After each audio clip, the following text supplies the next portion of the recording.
વડોદરા પોલીસે નવ કુખ્યાત સામે ગુજસી ટોક હેઠળ કાયદેસરની કાર્યવાહી કરી છે।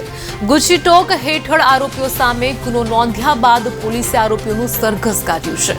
આરોપીઓને તપાસ માટે કારેલીબાગ વિસ્તારમાં આવેલા કાસમ આલા કબ્રસ્તાન અને કહી શકાય કે બજાર પાસે આવેલા તેમના ઘરોમાં જઈને લઈ જવામાં આવ્યા હતા અને ત્યારબાદ આરોપીને સાથે રાખીને સરઘસ કાઢવામાં આવ્યું હતું। કબ્રસ્તાન વિસ્તાર છે જે ગુજસી ટોકના ગુનાના કામે પકડાયેલા આરોપી છે એ આરોપીના ઘરનું સર્ચ કરવા માટે અને કોઈ વાંધાજનક વસ્તુ મળી આવે તો સીઝ કરવા માટે પંચો સાથે આ પંચનામું કરવા માટે અમે સાથે આવ્યા છીએ। 3 આરોપી જે ઓલરેડી કારેલીબાગ પોલીસ સ્ટેશનમાં પકડાયેલા છે એ સિવાયના જે બાકીના 5 આરોપી છે એ 5 આરોપીને અત્યારે અમે સાથે લાવ્યા છે। 1 બાય 1 એક-એકના ઘરે જશું। હજી પાંજરીઘર મોહલ્લામાં પણ એક ઘર છે, હાથીખાનામાં પણ છે, ત્યાં પણ અમે જશું।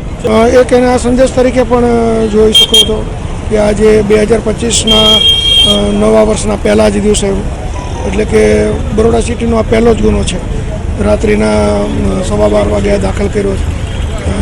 એટલે બરોડા પોલીસની એક ઝુંબેશ છે, તમે એના ઉપરથી એક આંકલન કરી શકો કે હવે આ બાબતે અમે થોડાક વધારે સ્ટ્રિક્ટ રહીશું અને જે ગુનાહિત પ્રવૃત્તિ સાથે સંકળાયેલા છે કે આવી ગેંગ બનાવીને જો કદાચ કોઈ આ પ્રકારની પ્રવૃત્તિ કરતા હશે તો એના માટે હવે એક રેડ સિગ્નલ છે એવું કહી શકાય।